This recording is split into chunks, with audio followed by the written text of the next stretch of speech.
Hechos, capítulo 5. Hechos, capítulo 5. La iglesia del Señor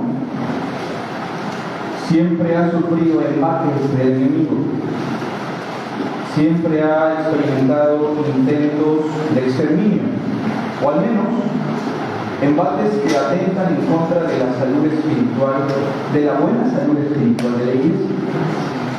Lo primero que vemos es una situación de cierto aislamiento, incluso podríamos decir de abandono, donde están desanimados. Me refiero al momento en el que el Señor los deja, asciende a los cielos, y pasan muchos días sin el Señor y en la espera del Espíritu Santo. Pero vemos que la iglesia se repone, porque cuando llega el Espíritu Santo, ¿qué pasa?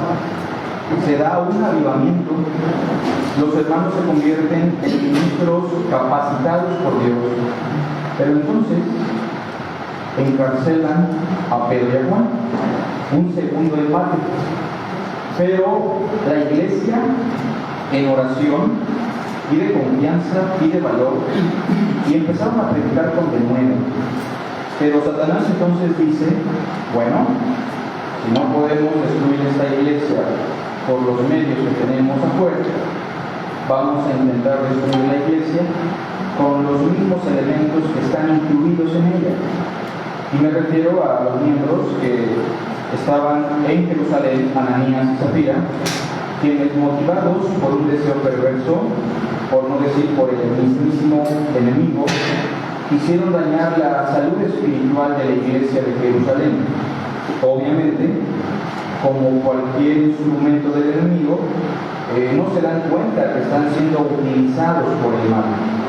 Pero Dios interviene de manera abrupta en juicio y en disciplina para estos dos personajes, les quita la vida, y entonces la iglesia sigue manteniendo una buena salud espiritual.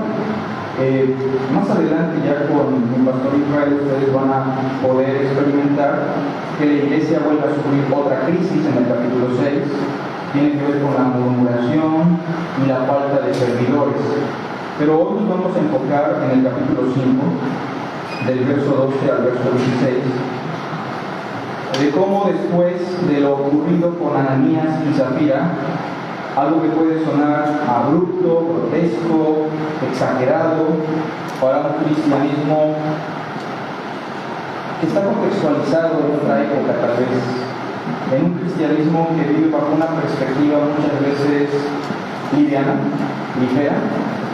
Pero nos vamos a dar cuenta que la intervención de Dios en el capítulo 5 con Ananías y Zafira se tradujo en algo bueno. Porque si Dios no le hubiese quitado la vida a Ananías y Zafira, la iglesia iba a experimentar poco a poco lo mismo que estos dos personajes entre todos sus miembros. Los miembros eran generosos, amorosos, compartían necesidad con los demás, compartían todo lo que tenían. Pero entonces vemos que cuando Dios interviene, las cosas marchan mejor, porque aparte la iglesia experimentó gran temor sobre cómo lidiar con Dios, con la iglesia y con lo referente a los servicios en la iglesia. Entregarse de corazón es lo que Dios quiere, sin reservas. Ser honestos, ser transparentes, y sobre todo tener las motivaciones correctas.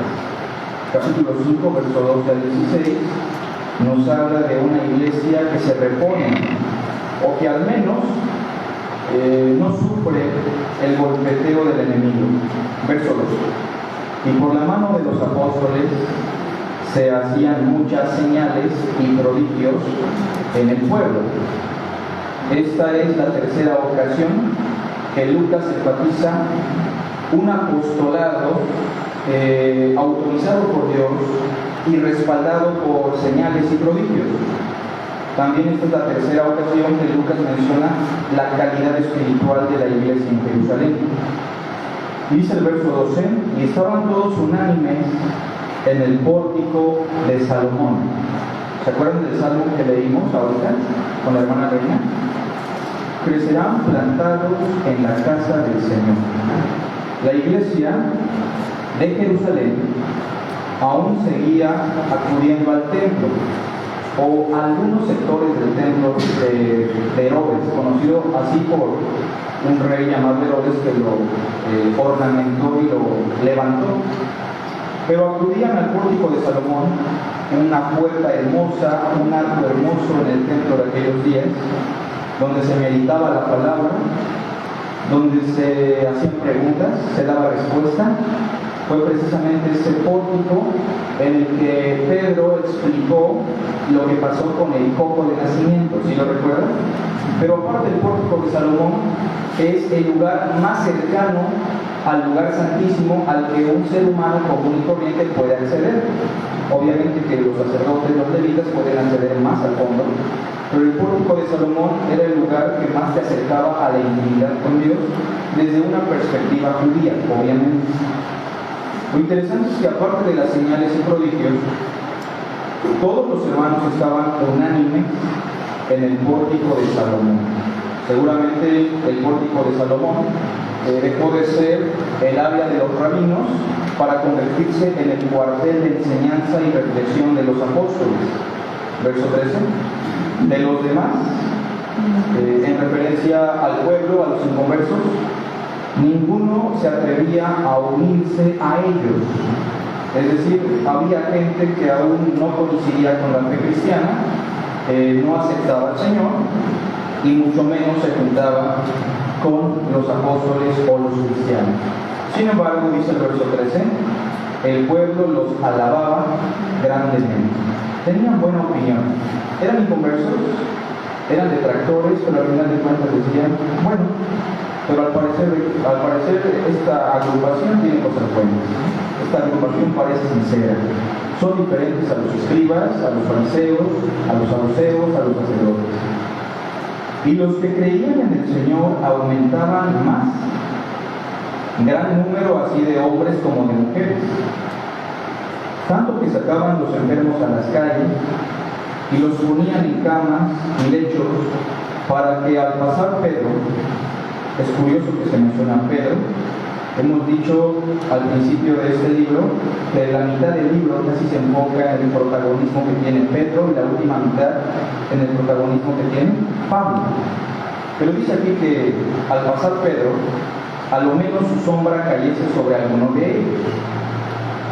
Y aún de las ciudades vecinas, muchos venían a Jerusalén, trayendo enfermos y atormentados de espíritus inmundos, y todos eran sanados. Signos de una iglesia con una buena salud espiritual. ¿De qué vamos a hablar? Signos de una iglesia con una buena salud espiritual. Hoy tenemos que evaluar a nivel congregacional, a la luz de la palabra, si nuestra congregación manifiesta esos signos de una buena salud espiritual. Porque probablemente lleguemos a una conclusión distinta y digamos, híjole, tal vez nuestra iglesia tiene muchas virtudes, pero en esta sección debemos mejorar. Esa es la finalidad de nuestra reflexión, evaluar de manera grupal si nuestra iglesia está en esa condición. Obviamente, poner a la iglesia de Jerusalén es una vara muy alta. Sin embargo, tenemos el mismo espíritu, tenemos el mismo Señor, tenemos la misma palabra, somos iguales, hombres y mujeres como ellos. Y en ese sentido, aunque era una iglesia modelo, y aunque también tuvo sus errores, hoy tenemos que evaluarnos ante esta época dorada de la iglesia de Jerusalén. Verso 12.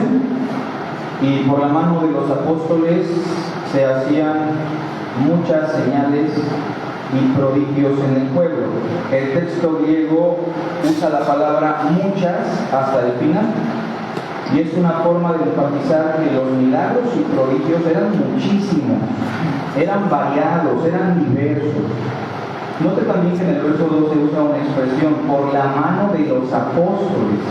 Si es Dios, Es Dios haciendo todo esto, pero a través de la obra, de la mano, de la acción de los 12 apóstoles.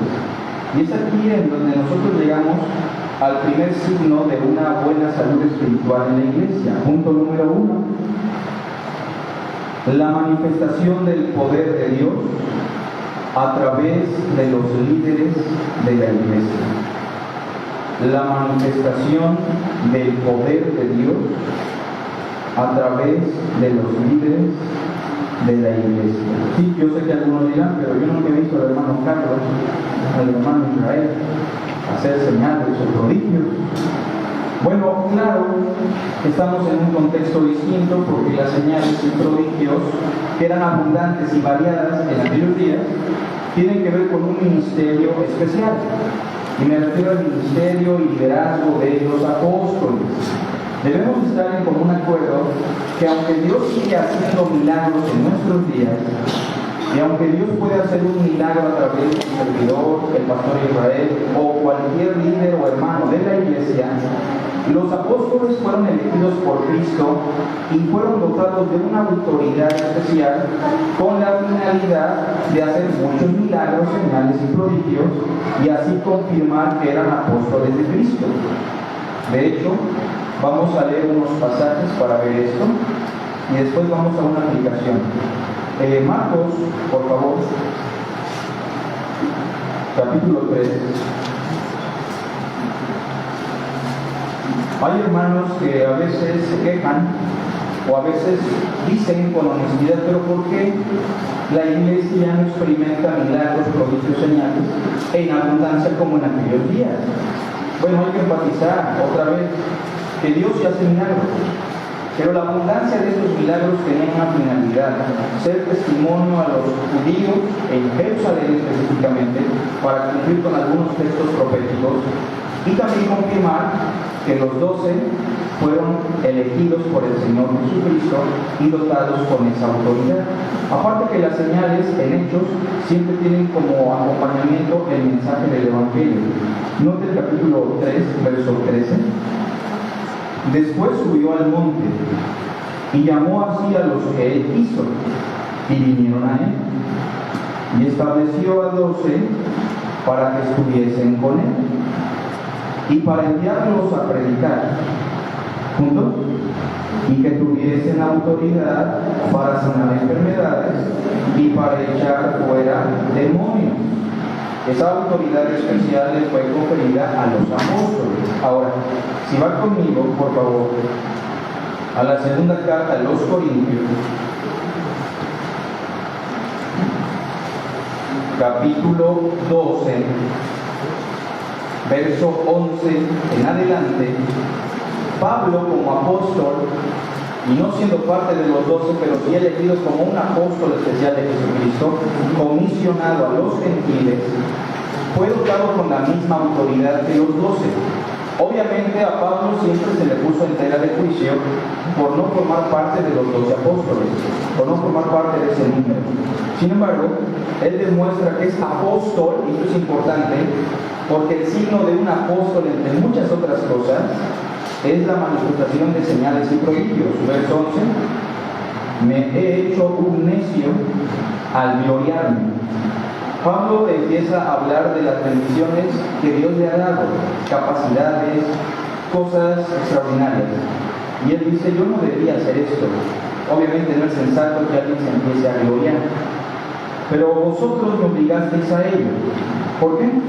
Los corintios ponían en tela de juicio a Pablo y aceptaban a judíos llamados apóstoles que eran falsos, sobre todo judaizantes. Pues yo debía ser alabado por vosotros, porque nada he sido menos que aquellos grandes apóstoles, aunque nada soy. Juntos, con todo, las señales de apóstol han sido hechas entre vosotros en toda paciencia, por señales, prodigios y milagros. No sé si notan, Pablo deja por sentado que ser apóstol está determinado por prodigios, señales, milagros. Estoy hablando de aquella época de la era apostólica, y Pablo dice, el signo de que soy apóstol, en ese sentido, son todas las señales que Dios ha hecho a través de mí. Y por último, vea Hebreos, capítulo 2, un pasaje interesante, que por cierto, por este pasaje, entre muchas otras cosas, sabemos que Hebreos no lo escribió Pablo ni ningún otro apóstol. Hebreos capítulo 2, verso 3, hablando del mensaje de salvación, si alguno de ustedes lo ignora y dice, bueno, a mí me interesa mucho esto, lo voy a ignorar. El autor de los Hebreos dice en el verso 3, ¿cómo escaparemos nosotros si descuidamos una salvación tan grande, la cual, habiendo sido anunciada primeramente por el Señor Jesús, nos fue confirmada por los que oyeron? ¿Quiénes oyeron de primera mano a Jesús? Los apóstoles. No puede ser Pablo ni los apóstoles, porque los apóstoles y el mismo Pablo fueron instruidos por el Señor, ¿verdad? El autor de Hebreos no puede ser ninguno de los apóstoles. Verso 4, es lo que más me interesa, juntos, testificando Dios juntamente con ellos. ¿Con qué? Con señales, prodigios y diversos milagros y repartimientos del Espíritu Santo según su voluntad. Dejando esto en claro, y entendiendo que los apóstoles fueron dotados en aquella época con una autoridad especial para dar testimonio del mensaje de Cristo a través de estos milagros y señales, hoy hablemos de los líderes de nuestra iglesia. Sí, de los dos pastores, de los maestros, de los diáconos, de las hermanas y hermanos que están al frente en algún área. Se manifiesta el poder de Dios a través de ellos, y no hablemos del poder de Dios reduciendo el concepto solo a milagros, señales y prodigios. Hablemos de las capacidades y bendiciones de Dios a través de estos hermanos. ¿Podemos ver el poder de Dios a través de sus líderes? ¿Qué es poder de Dios? También es el Evangelio. La predicación del Evangelio es clara, contundente, transparente, eficaz, es bíblica. El amor también es poder de Dios. En estos ministros se manifiesta el amor. En estos ministros se manifiesta el poder del Espíritu Santo. Porque ¿cuál es el fruto del Espíritu? Amor, ¿qué más? Paz, gozo, mansedumbre, templanza.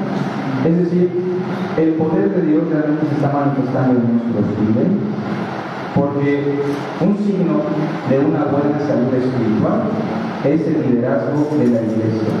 La iglesia camina al ritmo de quién? De los servidores, ¿o no?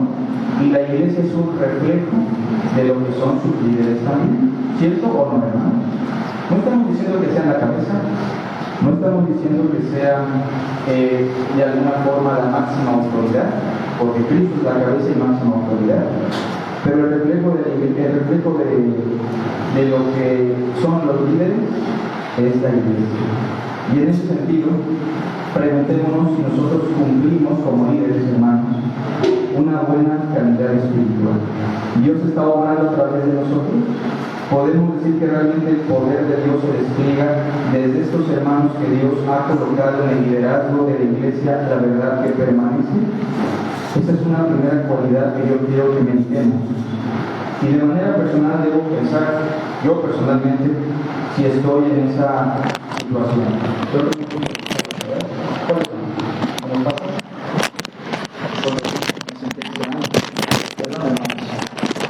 Inciso A, por favor. ¿Qué cosa podemos considerar de esto?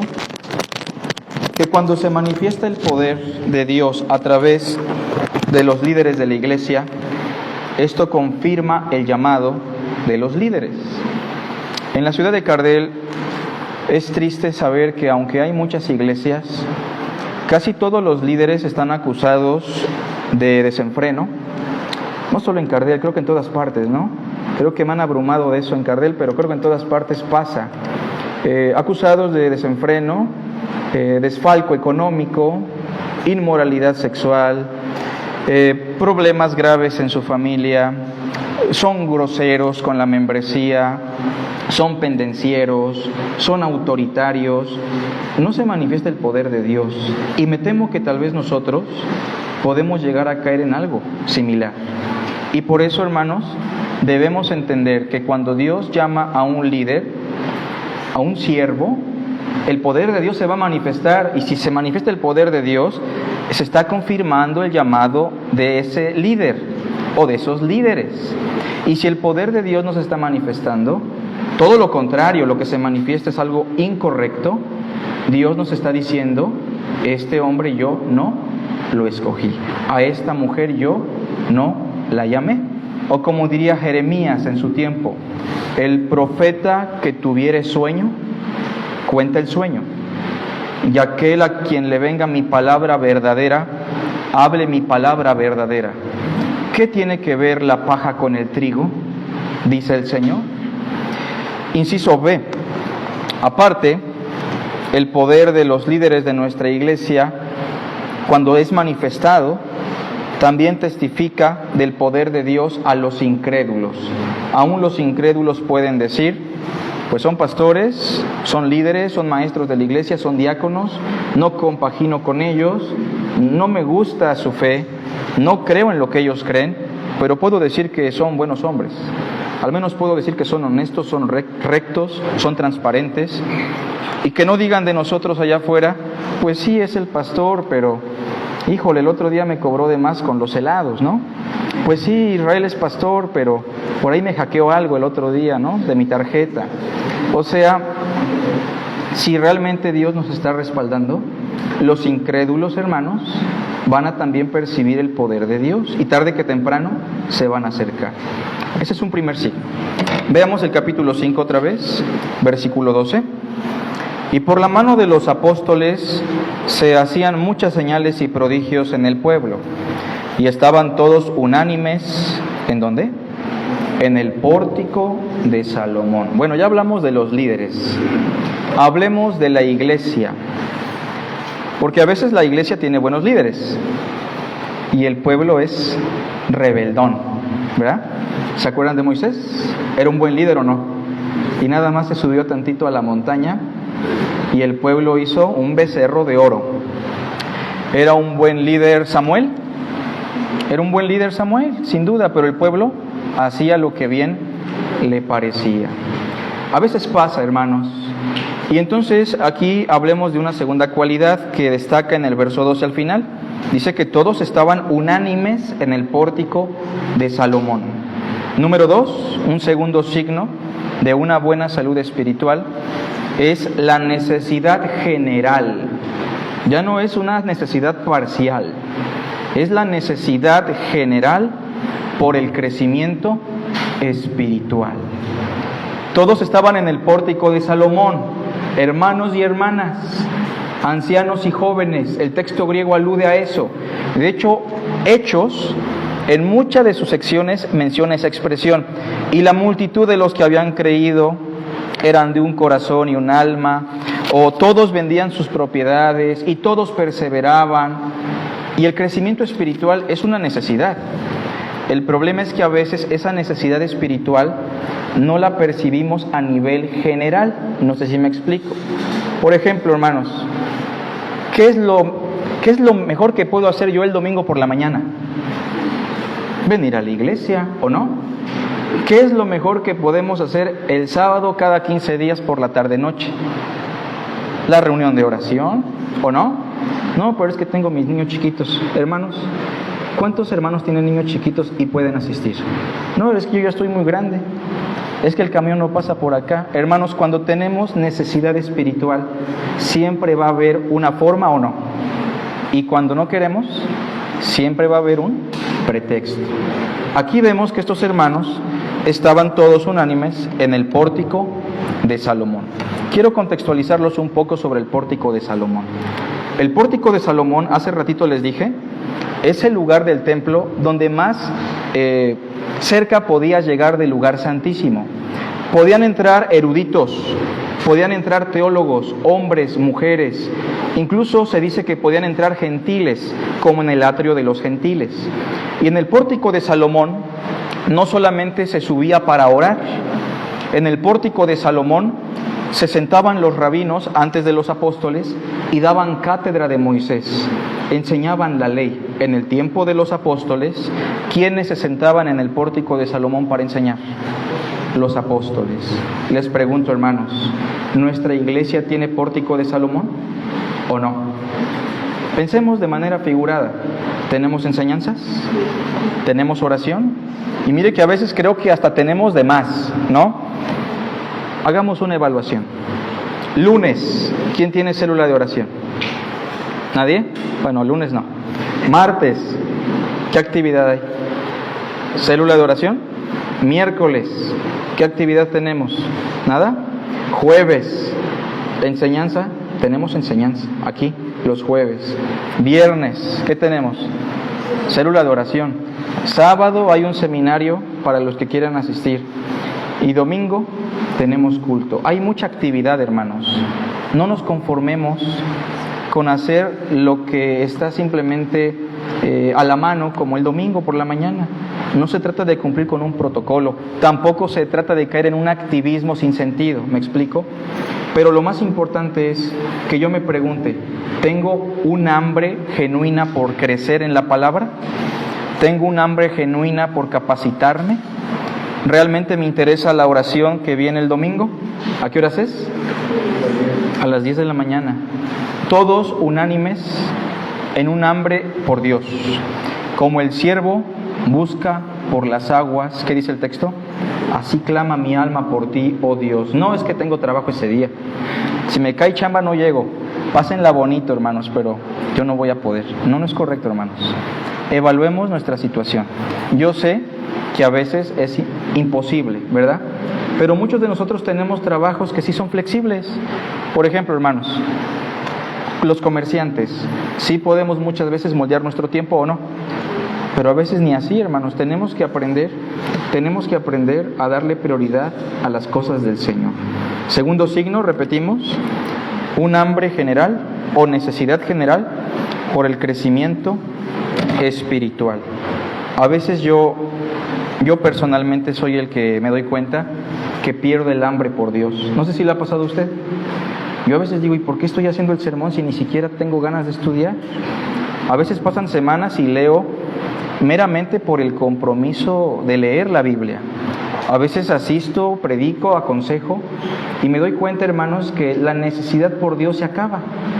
Y es simplemente por mi pecado, es simplemente por mi negligencia. No es porque yo sea así. Bueno, sí soy así por naturaleza, ¿verdad? Pero es que realmente, hermanos, tenemos que hablar con Dios y decirle, Señor, no sé por qué no tengo hambre de tu palabra. No sé por qué no me dan ganas de interactuar con los hermanos. No sé por qué no tengo intención de orar con los hermanos. Señor, cámbiame, ayúdame. Yo sé que tú no quieres que yo sea como yo soy. Tú quieres que yo sea como Jesús, tu Hijo. Y en ese sentido, hermanos, tenemos que propiciar esta misma intención a nivel general.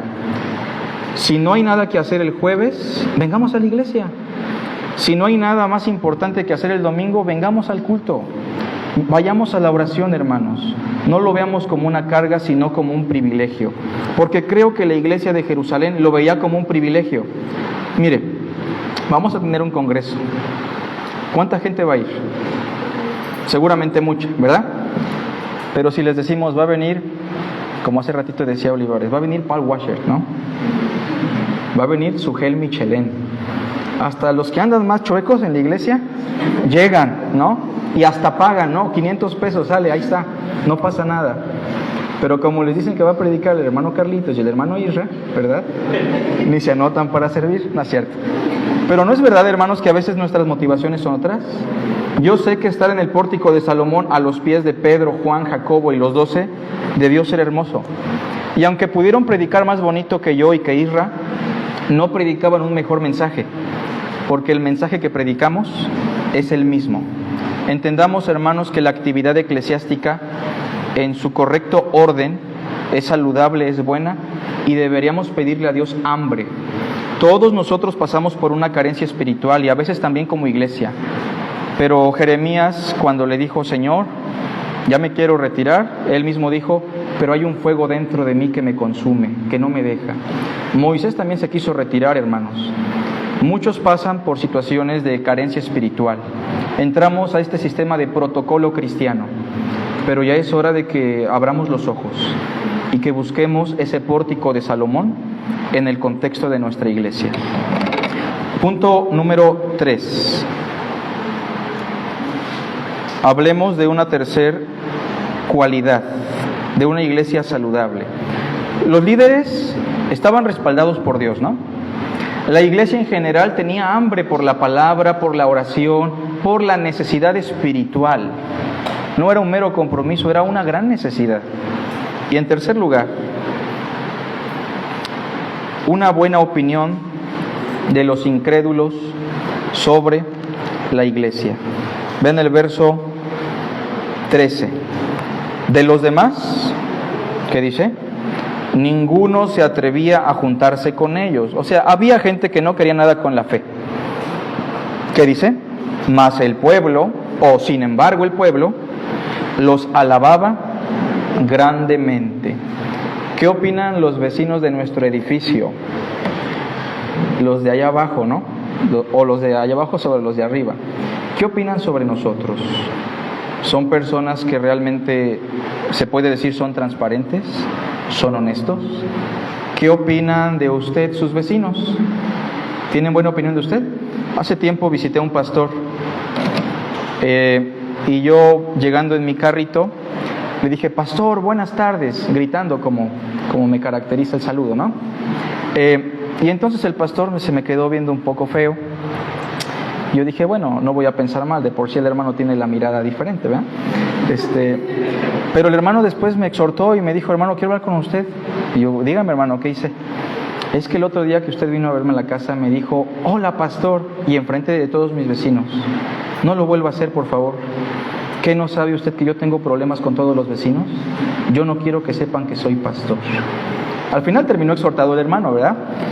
Pero el punto es que mis vecinos deben tener una buena opinión de mí. Si al menos no quieren creer, que al menos digan, bueno, pero el hermano Carlitos, el pastor de acá, se porta bien con su esposa, son honestos, son transparentes. Pues Getza, Irra, Olivares, Fermín, son personas que tienen una fe, pero al menos vemos que son personas genuinas, que no tengan una mala opinión de nosotros. ¿Por qué?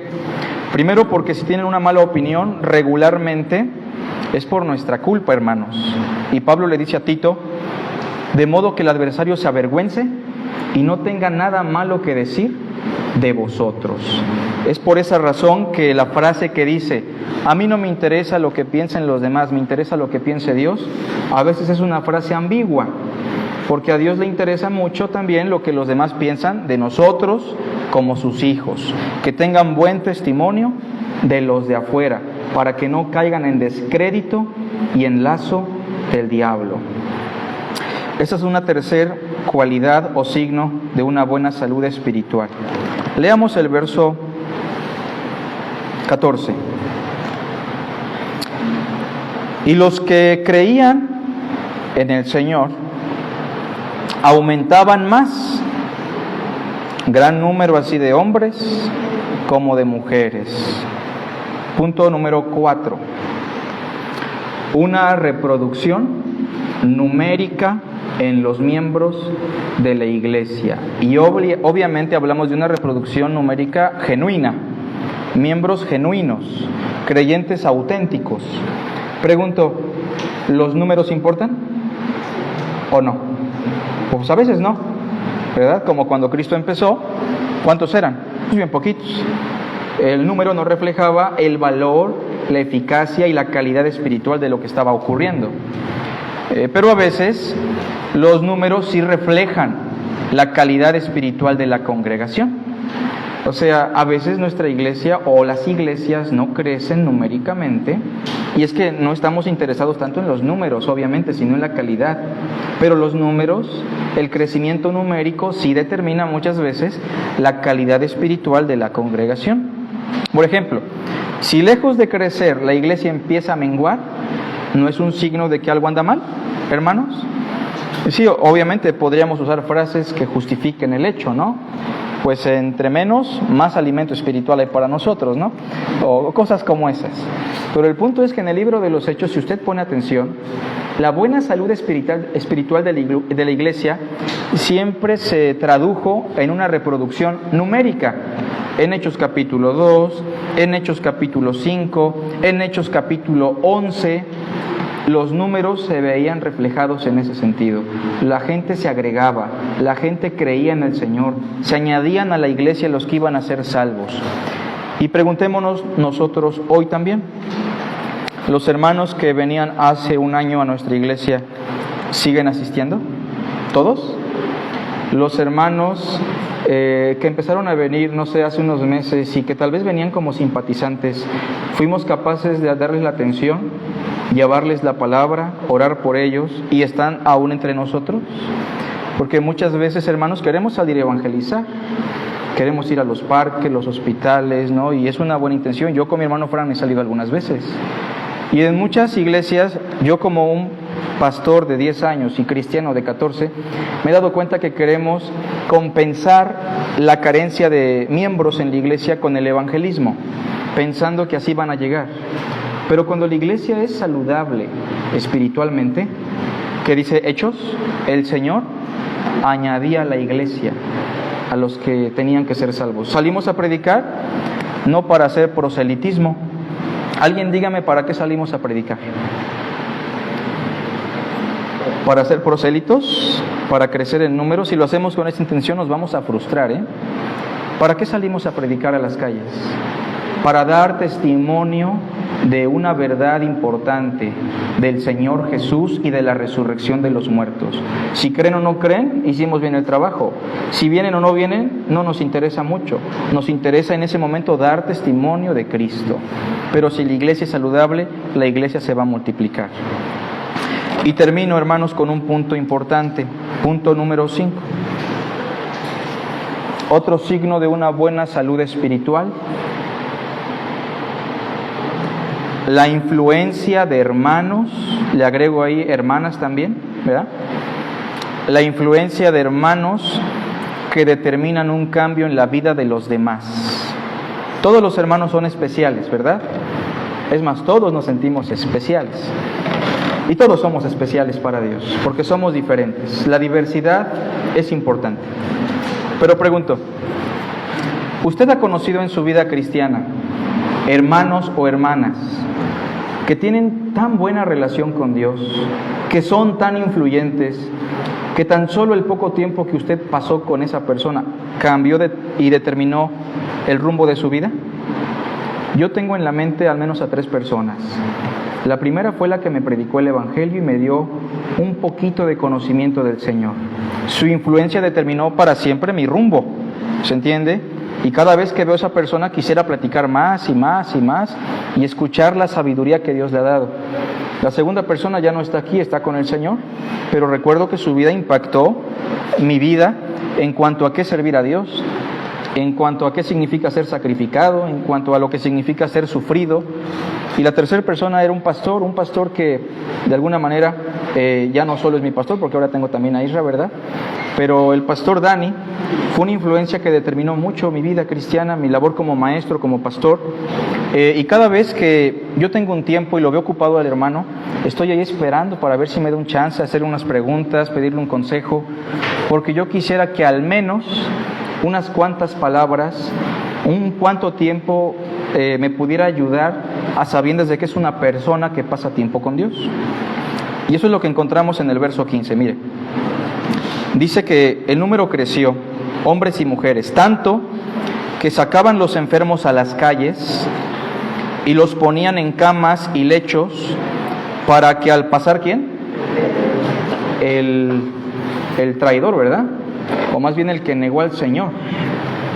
Peleonero, impulsivo, que siempre jalaba su machetito en la bolsa por si el Salmo 91 no le agarraba, ¿verdad? Pero se ha convertido en un hermano influyente, alguien que pasó tiempo con Jesús, alguien que, dice el texto, a lo menos su sombra podía ser de consuelo y refugio para los más necesitados, por no decir que este hombre vivía bajo la sombra de Jesús. Pedro se convirtió en un hombre de impacto, se convirtió en una luz. Hermanos, a veces nosotros no valoramos la vida de algunos hermanos. Pero hay algunos hermanos que son una luz que cuando se apaga solamente podemos dimensionar la influencia tan grande que tenían en nuestras vidas. Por eso valoremos hoy a los hermanos y hermanas aquí en la iglesia, sobre todo aquellos que son de una influencia espiritual. A veces sí pueden tener sus errores, como Pedro, pero valoremos a esos hermanos y a esas hermanas porque un día ya no van a estar, porque un día ya no nos van a influenciar. Y Pedro, hermanos, es el vivo ejemplo de lo que Dios espera de cada uno de nosotros. Una iglesia con una buena salud espiritual siempre tendrá hermanos y hermanas que son influyentes en cuanto a Dios. Ese hermano que a veces sí nos cae mal, ¿no? Porque siempre está animándonos a que sirvamos a Dios o insistiéndonos en la palabra. O esa hermana que siempre está animada, ayudándonos, sirviendo. Siempre hay un hermano, un jovencito, una joven influyente. No cambiemos eso y tengamos la iniciativa de ser luz. Tal vez humanamente no valemos mucho. ¿Se acuerda de Juan? Juan el Bautista, hijo de un sacerdote llamado Zacarías, de una familia acomodada, de una familia que tenía todo para pasarla bien. Él entendió desde muy chiquito, por mensaje del ángel a través de sus padres, que él era el Elías que habría de venir. Y dice Lucas que desde muy joven el niño estaba en lugares desérticos. ¿Sabe lo que significaba eso? Perder la infancia, perder la adolescencia en el desierto, pasando tiempo con Dios y preparándose para un ministerio tan valioso. Y después, cuando lo vemos predicar a Juan, lo vemos con una ropa insignificante. Imagínese ponerse una chamarra de piel de camello con el calor del desierto. ¿Se la pondría usted? Yo creo que ni siquiera olía rico Juan, ¿verdad? Su alimento era miel, langostas. Su predicación era bonita, era atractiva, no era una predicación seca, áspera, cruda. Y sin embargo la gente se acercaba porque la gente tenía hambre. Y cuando Juan está en su clímax, en su vida, a sus 30 años, teniendo tal vez planes como nosotros, no sabemos, para el Señor, un hombre tirano le corta la cabeza, ¿se acuerda? Y sin embargo Jesús dice que de entre todos los hombres nacidos de mujer, no hubo uno más grande que ¿quién? Que Juan. Insignificante para el mundo, pero el hombre más valioso, sin contar a Cristo, para Dios. Su vida es valiosa. Esta iglesia necesita hombres y mujeres que impacten al mundo. No solamente la iglesia, el mundo. Pero no nos olvidemos que Dios nos puso como luz. No nos enfrasquemos en el trabajo, no nos enfrasquemos en el dinero, en la diversión, en los hobbies, en el entretenimiento, en mi enfermedad, en que tengo niños chiquitos, en que ya estoy muy viejito, en que estoy muy joven.